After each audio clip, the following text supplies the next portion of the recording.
দর্শক, আপনাদের আমন্ত্রণ জানাচ্ছি রাতের দীপ্ত সংবাদে। আপনাদের সঙ্গে এই মুহূর্তে আছে আমি রুবায়েত হাসান। আর শুরুতেই থাকছে প্রধান খবরের শিরোনাম। জুলাই গণহত্যার মামলায় তদন্ত সংস্থার প্রথম প্রতিবেদন। চানখারপুলের ঘটনায় ৮ জন অভিযুক্ত। আওয়ামী লীগের বিচার ও সংস্কার শেষে জাতীয় সংসদ নির্বাচন চায় খেলাফত মজলিস, কমিশনের সঙ্গে বৈঠক। কর ফাঁকিতে 2023 সালে ২৫০০ কোটি টাকার ক্ষতি, অর্ধেক কর্পোরেট বলছে সিপিডি। প্রাইম এশিয়ার ছাত্র পারভেজ হত্যা মামলায় ৩ জন গ্রেপ্তার, প্রত্যেকের ৭ দিনের রিমান্ড মঞ্জুর।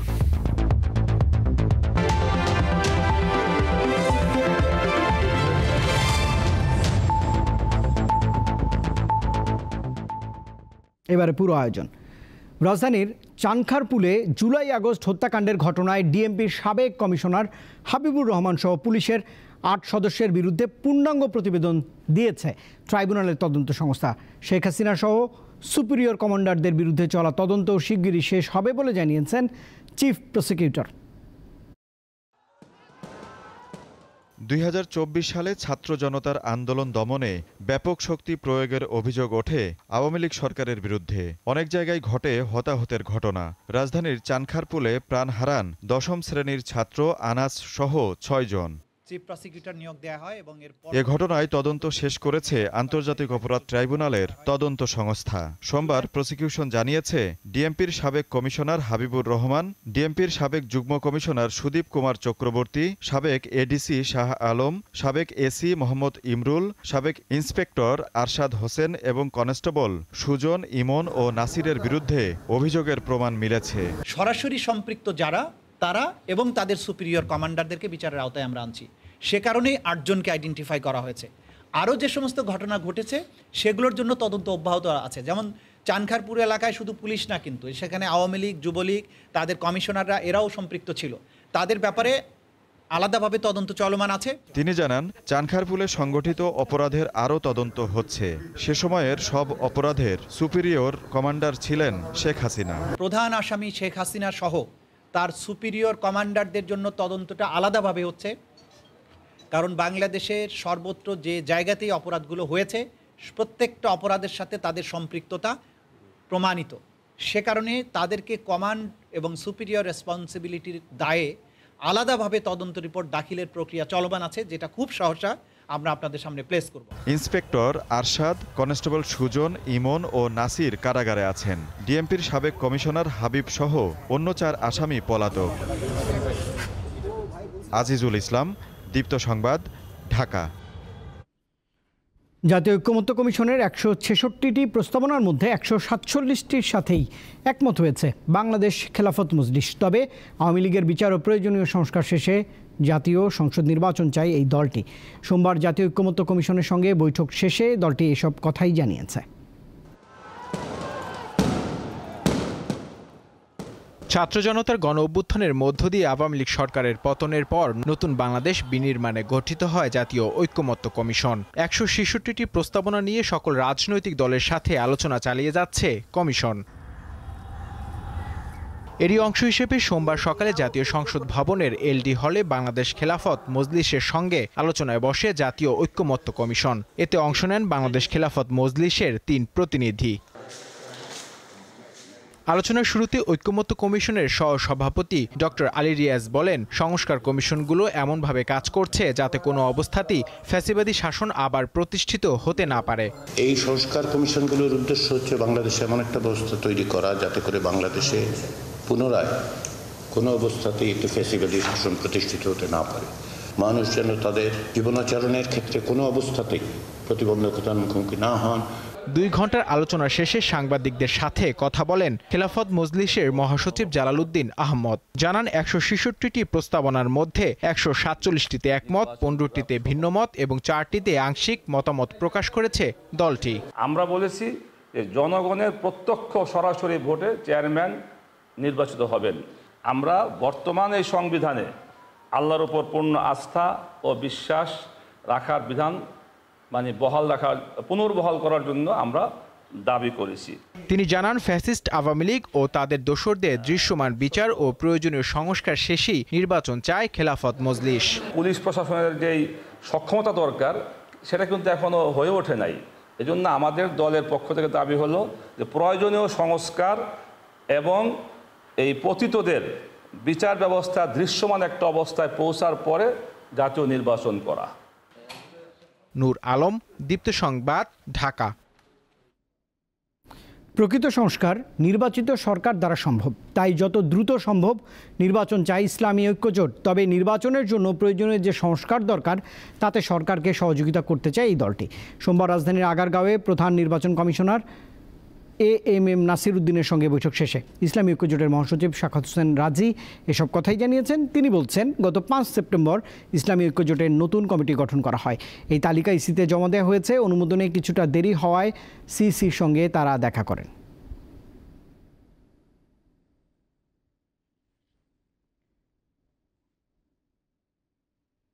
কর ফাঁকির কারণে 2023 সালে 2,30,000 কোটি টাকার রাজস্ব হারিয়েছে সরকার। এর মধ্যে শুধুমাত্র কর্পোরেট কর ফাঁকির পরিমাণই প্রায় 50%। গত 11 বছরে দেশে কর ফাঁকির পরিমাণ বেড়েছে দ্বিগুণের বেশি। সোমবার ব্রিফিংয়ে এসব তথ্য জানায় centre for policy dialogue CPD। সোমবার রাজধানীর ধানমন্ডিতে কর্পোরেট আয়কর সংস্কার ও কর ন্যায্যতার দৃষ্টিকোণ শিরোনামে গবেষণা প্রতিবেদন প্রকাশ করে বেসরকারি গবেষণা প্রতিষ্ঠান CPD, যেখানে তৈরি, পোশাক, প্লাস্টিক সহ 5 খাতের 123টি কোম্পানির মতামত নেওয়া হয়। গবেষণায় দেখা যায় 2011 সাল থেকে দেশে কর ফাঁকির পরিমাণ ধারাবাহিকভাবে বেড়েছে। এর পেছনে উচ্চ কর হার, দুর্বল নজরদারি, জটিল আইন কানুন এবং কর ব্যবস্থায় ব্যাপক দুর্নীতিকে দায়ী করা হয়েছে। ইভিশনটা যদি 40% কমানো যেত, ট্যাক্স ইভিশনটা, এবং যদি ট্যাক্স এক্সপেন্ডিচারটা 48%-এর মতো কমানো যেত। গবেষণায় অংশ নেওয়া 45% কোম্পানি কর্পোরেট কর দেওয়ার সময় কর কর্মকর্তাদের ঘুষ চাওয়ার বিষয়ে অভিযোগ করেন। মাঠ পর্যায়ের এসব অনিয়ম দুর্নীতি না কমিয়ে বাংলাদেশ LDC গ্র্যাজুয়েশন বা মধ্যম আয়ের দেশে উন্নীত হলে অর্থনীতিতে নেতিবাচক প্রভাব পড়বে বলে মত CPDর। যে 2,30,000 কোটি টাকা 2023 সালে কর ফাঁকি আদায় করা যায়নি। সুতরাং এই যে বিপুল পরিমাণ ফাঁকি, এটা রোধ করলেও তো আমরা একটা বড় পরিমাণ অর্থ টার্গেট অনুযায়ী আমরা অ্যাচিভ করতে পারি। বাংলাদেশের প্রণোদনা কাঠামো সম্পূর্ণভাবে রাজনৈতিক বিবেচনায় তৈরি বলে মত CPDর। বাংলাদেশের সামগ্রিক আর্থিক লেনদেন একটি একক ডিজিটাল সিস্টেমের ভিতরে নিয়ে আসতে হবে, যাতে করে এই যে কোনো ট্রানজ্যাকশন দেশের যে কোনো জায়গায় হোক সেগুলোকে যাতে ট্রেস করা যায়, ট্র্যাক করা যায় এবং সেটার আলোকে যাতে তার রিটার্ন সাবমিশনকে ভেরিফাই করা যায়। গণহারে প্রণোদনা দেওয়া বন্ধ করা, 25-26 অর্থ বছরে বাজেটের ট্যাক্স রেট কমপক্ষে 15% করা, কর ব্যবস্থা ডিজিটালাইজড করা, কোম্পানিগুলো রিটার্ন না দিলে তা ফৌজদারি অপরাধ হিসেবে বিবেচনা করা সহ 10টি সুপারিশ করেছে CPD। শিউলি শবনম, দীপ্ত সংবাদ, ঢাকা। শ্রম বিষয়ক সংস্কার কমিশন তাদের প্রতিবেদন প্রধান উপদেষ্টা ডক্টর মোহাম্মদ ইউনূসের কাছে জমা দিয়েছে। সোমবার রাষ্ট্রীয় অতিথি ভবন যমুনায় ওই প্রতিবেদন হস্তান্তর করা হয়। শ্রম সংস্কারের জন্য গঠিত এই কমিশনের প্রধান হিসেবে দায়িত্ব পালন করেন সৈয়দ সুলতান উদ্দিন আহমেদ। তার নেতৃত্বে 10 সদস্যের একটি কমিটি গঠন করা হয়, যাদের কাজ ছিল শ্রম খাতে প্রয়োজনীয় সংস্কার সুপারিশ প্রণয়ন করা। জানা গেছে, শ্রমিকদের আইনি সুরক্ষা এবং জাতীয় ন্যূনতম মজুরি কমিশন গঠন সহ বেশ কিছু সুপারিশ করেছে শ্রম সংস্কার কমিশন।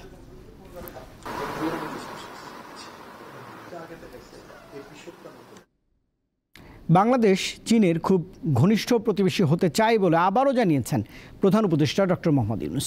সোমবার ঢাকায় রাষ্ট্রীয় অতিথি ভবন যমুনায় চীনের ইউনান প্রদেশের গভর্নর ওয়াং ইউবোর সঙ্গে এক উচ্চ পর্যায়ের বৈঠকে তিনি একথা জানিয়েছেন। এই সময় চীনের সঙ্গে দ্বিপক্ষীয় সম্পর্ক আরও গভীর করতে বাংলাদেশের অঙ্গীকার পুনর্ব্যক্ত করেছেন বাংলাদেশের প্রধান উপদেষ্টা।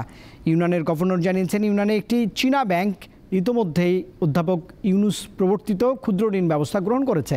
পরে তারা যুব বিনিময়, স্বাস্থ্যসেবা, শিক্ষা ও বাণিজ্য সহ বিভিন্ন যৌথ উদ্যোগ নিয়ে আলোচনা করেন।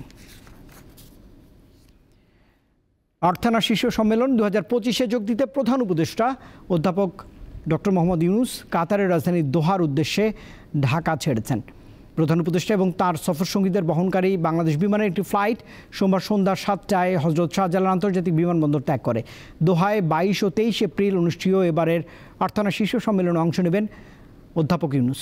4 দিনের এই সফরে তিনি কাতারের আমির Sheikh Tamim bin Hamad Al থানির সঙ্গে দ্বিপক্ষীয় বৈঠক করবেন বলেও আশা করা হচ্ছে।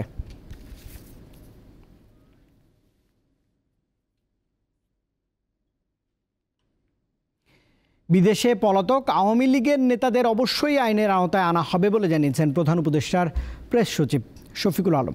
সোমবার রাজধানীর ফরেন সার্ভিস একাডেমিতে ব্রিফিংয়ে সাংবাদিকদের তিনি আরও জানিয়েছেন, অপরাধীদের বাংলাদেশের আইনের মুখোমুখি হতে হবে। প্রধান উপদেষ্টার কাতার সফর প্রসঙ্গে প্রেস সচিব জানিয়েছেন, কাতারের সঙ্গে পারস্পরিক সম্পর্ক আরও উচ্চতায় নিতে কাতারের শ্রম বাজার আরও সম্প্রসারণ এবং জ্বালানি বিষয়ে সহযোগিতামূলক অনেকগুলো মিটিং হবে প্রধান উপদেষ্টার এই সফরে।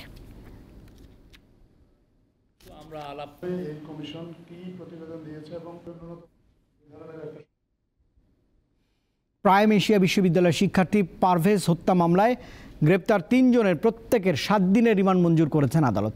এই হত্যাকাণ্ডের জন্য বৈষম্য বিরোধী ছাত্র আন্দোলনের নেতাদের দুষছে ছাত্রদল। 48 ঘন্টার মধ্যে মূল অভিযুক্তদের গ্রেপ্তারের দাবি জানিয়েছে এই ছাত্র সংগঠনটি। সহপাঠী হত্যার সুষ্ঠু তদন্ত ও বিচারের দাবিতে বিক্ষোভ অব্যাহত রেখেছেন প্রাইম এশিয়া বিশ্ববিদ্যালয়ের শিক্ষার্থীরা। সোমবার সকালে রাজধানীর বনানী ক্যাম্পাসের সামনে অবস্থান কর্মসূচি পালন করেন তারা। সামান্য একটা হাসির কারণে, এইটার কারণে যে সে মারা যাবে এটা আমরা আশা করি না। আসামি যে কেউ হোক তার কঠোর শাস্তি আমি দাবি করতেছি। আমাদের ভাইকে যারা মেরে ফেলছে তাদের আমরা বিচার চাই, যথাযথ বিচার চাই। একই সময়ে ছাত্র দল ও বিএনপি নেতারাও বিশ্ববিদ্যালয়ের সামনে অবস্থান নিয়ে বিক্ষোভ করেন। হত্যাকাণ্ডে বৈষম্য বিরোধী ছাত্র আন্দোলনের নেতারা সরাসরি জড়িত দাবি করে তারা বলেন, ছাত্র দলকে রাজনীতি থেকে দূরে রাখতে বর্তমানে চক্রান্ত শুরু হয়েছে। আগামী 48 ঘন্টার মধ্যে এই যে দুইজনকে এখনো ধরা হয় নাই, তারা বৈষম্য বিরোধী ছাত্র আন্দোলনের কমিটিতে পাওয়া গেছে। যদি না পাওয়া যায় তাহলে আমরা পরবর্তীতে আলাপ আলোচনার মাধ্যমে প্রয়োজন বোধে আরো কঠোর কর্মসূচি দিব। পারভেজ হত্যায় বনানী স্কলার ইউনিভার্সিটির 2 জন নারী শিক্ষার্থীর সম্পৃক্ততা রয়েছে বলে দাবি করেছে প্রাইম এশিয়া ইউনিভার্সিটি। এই বিষয়ে ব্যবস্থা নিতে এরই মধ্যে স্কলার ইউনিভার্সিটির ভিসি বরাবর চিঠি দিয়েছে প্রাইম কর্তৃপক্ষ। এছাড়া প্রাইম বিশ্ববিদ্যালয়ের পক্ষ থেকে 5 সদস্যের একটি তদন্ত কমিটি গঠন করা হয়েছে। বহিষ্কার করা হয়েছে 3 জন শিক্ষার্থীকে। তদন্ত কমিটি আমরা এখন এই 3 ছাত্রের সঙ্গে আমরা একটু যেটা ধারণা করতেছি, যারা বান্ধবী ছিল তারা আমাদের বিশ্ববিদ্যালয়ের ছাত্র না, তারা ইউনিভার্সিটি স্কুলের ছাত্র। তাদের ব্যাপারে কি করণীয় আইনি পদক্ষেপ নেওয়া যায় সে ব্যাপারে বিশ্ববিদ্যালয় প্রশাসন চিন্তা করতেছে। দেশ জুড়ে চাঞ্চল্য তৈরি করা এই হত্যাকাণ্ডে সন্দেহভাজন হিসাবে রোববার রাতে কামাল হোসেন, আলভি হোসেন জুনায়েদ ও আল আমিন সানিকে মহাখালীর ওয়্যারলেস থেকে গ্রেপ্তার করে বনানী থানা পুলিশ। পরে আদালতে নেওয়া হলে 3 জনের 7 দিনের রিমান্ড মঞ্জুর করে আদালত।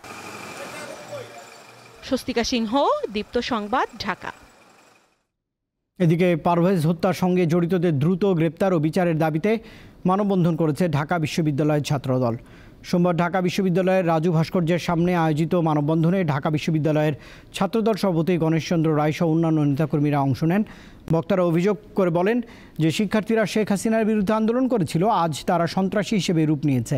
তারা বলেন, নানা দোহাই দিয়ে বৈষম্য বিরোধী ছাত্ররা সাধারণ শিক্ষার্থীদের টুটি টেনে ধরছে। ছাত্রদল নেতাদের দাবি, পারভেজ হত্যায় বৈষম্য বিরোধী ছাত্ররা সরাসরি জড়িত।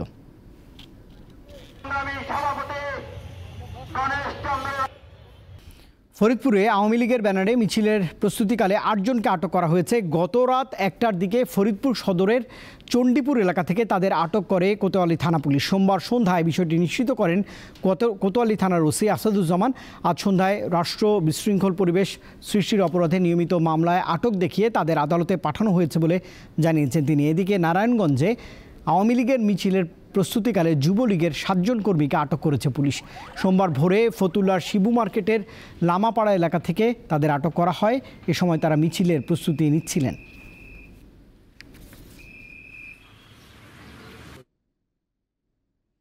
আগামী 15 দিনের মধ্যে আইন তৈরি করে আওয়ামী লীগকে নিষিদ্ধের দাবি জানিয়েছে জাতীয় নাগরিক পার্টি এনসিপি। সোমবার রাজধানীর মোহাম্মদপুরে আওয়ামী লীগের রাজনৈতিক কার্যক্রম নিষিদ্ধ, সংস্কার এবং গণপরিষদ নির্বাচনের দাবিতে আয়োজিত বিক্ষোভ মিছিল ও সমাবেশে এমন দাবি তোলে এই দলটি। এ সময় এনসিপি নেতারা বলেছেন, জার্মানির নাৎসি বাহিনীকে নিষিদ্ধ করে যেভাবে বিচারের আওতায় আনা হয়েছে, আইন তৈরি করে আওয়ামী লীগকেও একই প্রক্রিয়ায় বিচার করতে হবে। বিএনপিকে উদ্দেশ্য করে এনসিপি নেতারা বলেন, দলটি আওয়ামী লীগের পক্ষ নেবার চেষ্টা করছে। এমন হলে এনসিপি বিএনপির বিপক্ষে রাস্তায় নামতে বাধ্য হবে। যারা ফারহান ফায়াজকে হত্যা করেছে তাদের এই মোহাম্মদপুরে 20 থেকে 30 জন শহীদ হয়েছে। এখন উচ্চশিক্ষার সুযোগসহ ৮ দফা দাবিতে ঢাকায় সমাবেশ ও অবস্থান কর্মসূচি পালন করেছেন কৃষি ডিপ্লোমার শিক্ষার্থীরা। সোমবার সকাল থেকে রাজধানীর খামারবাড়ি কৃষি সম্প্রসারণ অধিদপ্তরের সকল গেট বন্ধ করে দিয়ে বিক্ষোভ করেন এই শিক্ষার্থীরা। এ সময় কর্মচারী-কর্মকর্তাদের কাউকেই ভিতরে প্রবেশ করতে দেওয়া হয়নি। গেট বন্ধ করে বিক্ষোভ চালনায় সড়কে যানজট দেখা দেয়। এর আগে রবিবার সকালে রাজধানীর শহীদ মিনারের সামনে কৃষি ডিপ্লোমা ছাত্র অধিকার আন্দোলনের ব্যানারে এই কর্মসূচি পালন করা হয়। এতে সারা দেশের কয়েকশো ডিপ্লোমা শিক্ষার্থী অংশ নিয়েছেন।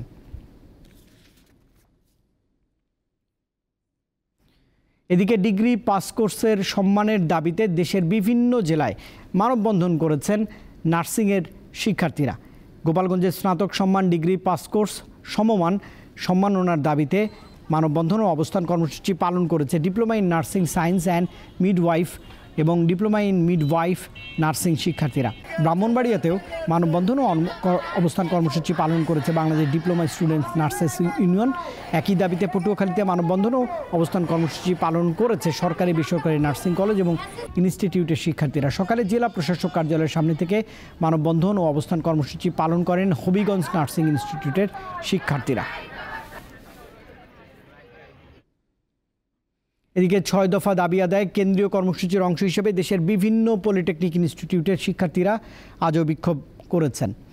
রাজশাহীতে পলিটেকনিক ইনস্টিটিউটের প্রশাসনিক ভবনে তালা দেয় শিক্ষার্থীরা। দুপুর 1টা পর্যন্ত রাজশাহী পলিটেকনিক ইনস্টিটিউটের সামনে এই কর্মসূচি পালন করেন শিক্ষার্থীরা। চট্টগ্রামে বিক্ষোভ মিছিল করেছেন কারিগরি শিক্ষার্থীরা। নগরীর নাসিরাবাদ পলিটেকনিক ইনস্টিটিউট ক্যাম্পাস থেকে মিছিলটি বের করা হয়। এতে যোগ দেন নগরীর সরকারি বেসরকারি বিভিন্ন প্রতিষ্ঠানের কারিগরি শিক্ষার্থীরা।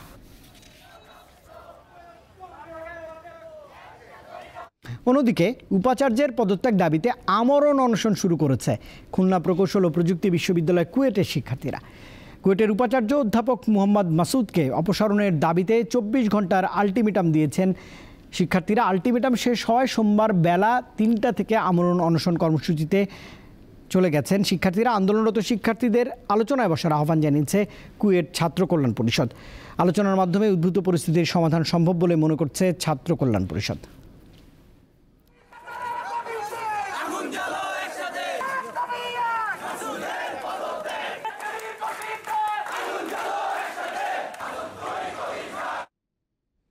এবারে পরীক্ষার হলে যৌন হয়রানির অভিযোগে এক শিক্ষকের 10 দিনের কারাদণ্ড দিয়েছে ভ্রাম্যমাণ আদালত।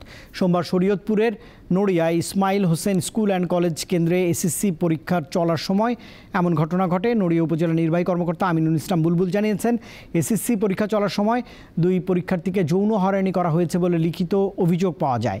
এর পরিপ্রেক্ষিতে জুলহাস উদ্দিন নামে এক শিক্ষককে আটক করা হয়েছে। পরে ভ্রাম্যমাণ আদালতের মাধ্যমে তাকে 10 দিনের কারাদণ্ড দেওয়া হয়েছে। এদিকে চাঁদপুরের শাহরাস্তির নিজ মেহার মডেল পাইলট উচ্চ বিদ্যালয় কেন্দ্রে এসএসসি পরীক্ষার হলে শিক্ষার্থীদের উত্তর বলে দেওয়ার অভিযোগে হল সুপার গ্রেপ্তার ও দায়িত্বরত 3 শিক্ষককে প্রত্যাহার করা হয়েছে।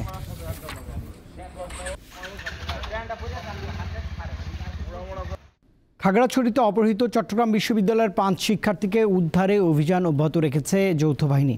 ইউনাইটেড পিপলস ডেমোক্রেটিক ফ্রন্ট ইউপিডিএফের প্রসিদ্ধ গ্রুপের জেলা সংগঠক অগঙ্গ মারমার গোপন আস্তানা থেকে বিপুল পরিমাণ প্রশিক্ষণ সরঞ্জাম, গুলি ও দলিলপত্র জব্দ করেছে যৌথ বাহিনী। এই সময় আটক করা হয় 7 জনকে। সোমবার ভোর 5টার দিকে ভাইবোন ছড়া ইউনিয়নের পূর্ণচন্দ্র কারবাড়িপাড়ায় এই অভিযান চালানো হয়। খাগড়াছড়ির রিজিয়ন কমান্ডার ব্রিগেডিয়ার জেনারেল শরীফ মোহাম্মদ আমান হাসান ঘটনাস্থল পরিদর্শন করেছেন। অপহৃত শিক্ষার্থীদের উদ্ধারে প্রয়োজনে প্রতিটি এলাকা তল্লাশি করা হবে বলে জানিয়েছে যৌথ বাহিনী। গত 16 এপ্রিল বৈশাখী উৎসব শেষে খাগড়াছড়ি থেকে চট্টগ্রামে ফেরার পথে 5 জন শিক্ষার্থীকে জোরপূর্বক তুলে নেওয়া হয়। বান্দরবানের থানসির ঝিরিমুখ এলাকায় সাংগ্রাই উৎসব মিয়ানমারের আরাকান আর্মি সদস্যদের জলকেলি অনুষ্ঠানের ছবি ছড়িয়ে পড়েছে। গত 16 ও 17 এপ্রিল বৌদ্ধ সম্প্রদায়ের সাংগ্রাই উৎসব উপলক্ষে সাঙ্গু নদীর ঘাটে আরাকান আর্মির সদস্যরা এই জলকেলি উৎসবের আয়োজন করে। এতে স্থানীয় বাংলাদেশি মারমা সম্প্রদায়ের পাশাপাশি স্থানীয় জনপ্রতিনিধি, রিমাক্রি চেয়ারম্যান এবং আওয়ামী লীগের নেতা মুই শহীদ থুই এবং বিএনপি নেতা ও বর্তমান জেলা পরিষদের সদস্য খামলা ইমরো এবং সাবেক তিন্দু চেয়ারম্যান মংপ্রু অংকে উপস্থিত ছিলেন। আরাকান আর্মির ইউনিফর্ম এবং অস্ত্রধারী সদস্যরা উৎসবে অংশ নেয়। অনুষ্ঠানের পাশে ছিল রাখাইন ইউএলএ এবং আরাকান আর্মি এর পতাকা।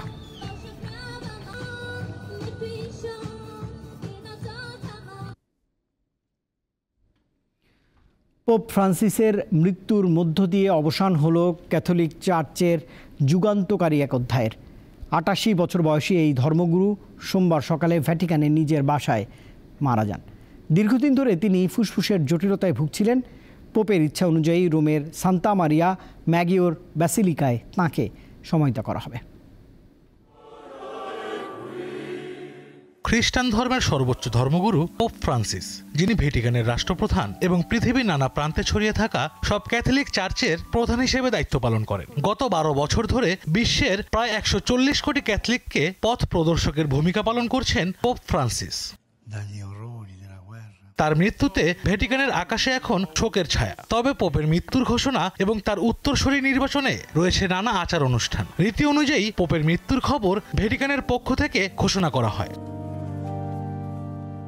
সাধারণত মৃত্যুর ৪র্থ থেকে ৬ষ্ঠ দিনের মধ্যে পোপকে সমাহিত করা হয়। অধিকাংশ পোপকেই ভ্যাটিকানের সেন্ট পিটার্স বেসিলিকায় সমাহিত করা হয়, কিন্তু পোপ ফ্রান্সিস রোমের সান্তা মারিয়া ম্যাগিওর বেসিলিকায় তার দেহ রাখার ইচ্ছা প্রকাশ করেছিলেন।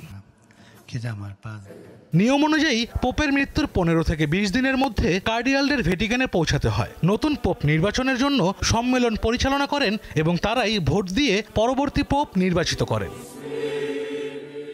পোপ নির্বাচনের জন্য ভ্যাটিকানে গোপন সম্মেলন বা কনক্লেভ অনুষ্ঠিত হয়, যেখানে প্রায় ১২০ জন কার্ডিনাল ভোটে অংশ নেন। বিশ্বব্যাপী কার্ডিনালদের সংখ্যা ১৯৫ জন থাকলেও ৮০ বছরের বেশি বয়সী কার্ডিনালদের ভোট দেওয়ার অনুমতি নেই। জানা গেছে মে মাসের প্রথম সপ্তাহে কনক্লেভ অনুষ্ঠিত হবে। এদিকে পোপ ফ্রান্সিসের মৃত্যুতে শোক প্রকাশ করেছেন প্রধান উপদেষ্টা ডক্টর মোহাম্মদ ইউনূস সহ বিশ্ব নেতারা। পোপের আত্মার শান্তি কামনা করেছেন মার্কিন প্রেসিডেন্ট ডোনাল্ড ট্রাম্প। এছাড়া বিশ্ব স্বাস্থ্য সংস্থা, ইউরোপীয় union, African union, France, Switzerland, Netherland সহ বিশ্বের বিভিন্ন দেশের নেতারা পৃথকভাবে শোক জানিয়েছেন। আশরাফ শুভ, দীপ্ত, বার্তাকক্ষ। এবারে খেলার খবর। মেহেদী মিরাজের 5 উইকেটে বড় লিড নিতে পারেনি জিম্বাবুয়ে। তারপরও সিলেট টেস্টের দ্বিতীয় দিন শেষে 25 রানে পিছিয়ে আছে বাংলাদেশ। দ্বিতীয় ইনিংসে বাংলাদেশের স্কোর 1 উইকেট হারিয়ে 57 রান। প্রথম ইনিংসে বাংলাদেশে 191 রানের জবাবে জিম্বাবুয়ে করেছে 273 রান। জিম্বাবুয়ে লিড পাওয়ায় দ্বিতীয় ইনিংস শুরু করতে নামার আগেই বাংলাদেশি ব্যাটারদের ঘাড়ে পড়েছে রানের চাপ। 82 রানের লিড শোধ দিয়ে আবার প্রতিপক্ষকে লক্ষ্য দিতে হবে নাজমুল হোসেন শান্তর দলকে। বরাবরের মতো এবারও শুরুটা ভালো হয়নি। তাদমান ইসলামকে হারানো দিয়ে শুরু, দলের খাতায় 13 রান যোগ করতেই সাজঘরে ফেরেন এই ওপেনার। মাহমুদুল হাসান জয় 2 বার জীবন পাওয়ায় দ্বিতীয় দিনের শেষ বেলাটা মোটামুটি স্বস্তিতে কাটে বাংলাদেশের। 1 উইকেট হারিয়ে স্নায়ু চাপের কঠিন সময় পার করে জয় ও মুমিনুলের 44 রানের জুটি। এতে দলীয় স্কোরবোর্ডে জমা হয় 57 রান। তবে দল এখনও পিছিয়ে 25 রানে। এর আগে সিলেটের ফ্ল্যাট উইকেটে দ্বিতীয় দিনের শুরুতেই সাফল্য পায় বাংলাদেশের পেসাররা। রোডেশিয়ানদের প্রথম 4 ব্যাটারকে সাজঘরের পথ দেখান নাহিদ রানা এবং হাসান মাহমুদ। 3টি শিকার করেন নাহিদ, হাসান নেন 1 উইকেট। 8 মতো উইকেটে টিকে থাকা উইলিয়ামস পূরণ করেন অর্ধশতক। 59 রানে ইনিংস খেলে বিদায় নেন স্পিনার মেহেদী হাসান মিরাজের বলে। লোয়ার মিডল অর্ডারে নায়াস মায়াভো 35, রিচার্ড এনগারাভার 28 এবং ব্লেসিং মুজারাবানি 17 রান করে জিম্বাবুয়ের লিড বাড়াতে গুরুত্বপূর্ণ ভূমিকা রাখেন। সব মিলিয়ে সফরকারীদের সংগ্রহ দাঁড়ায় 273 রান। বাংলাদেশের হয়ে মেহেদী হাসান মিরাজ ক্যারিয়ারের 11 বার শিকার করেন 5 উইকেট। মোহাম্মদ হাসিব, দীপ্ত স্পোর্টস। দর্শক, এই খবরের সঙ্গে শেষ করছি দীপ্ত সংবাদ। তবে শেষ করার আগে প্রধান খবরের শিরোনাম থাকছে আরেকবার। জুলাই গণহত্যার মামলায় তদন্ত সংস্থার প্রথম প্রতিবেদন। চাংখারপুলের ঘটনায় 8 জন অভিযুক্ত। আওয়ামী লীগের বিচার ও সংস্কার শেষে জাতীয় সংসদ নির্বাচন চায় খেলাফত মজলিস, কমিশনের সঙ্গে বৈঠক। কর ফাঁকিতে 2023 সালে 2500 কোটি টাকার ক্ষতি, অর্ধেক কর্পোরেট বলছে সিপিডি। প্রাইম এশিয়ার ছাত্র পারভেজ হত্যা মামলায় 3 জন গ্রেপ্তার, প্রত্যেকের 7 দিনের রিমান্ড মঞ্জুর।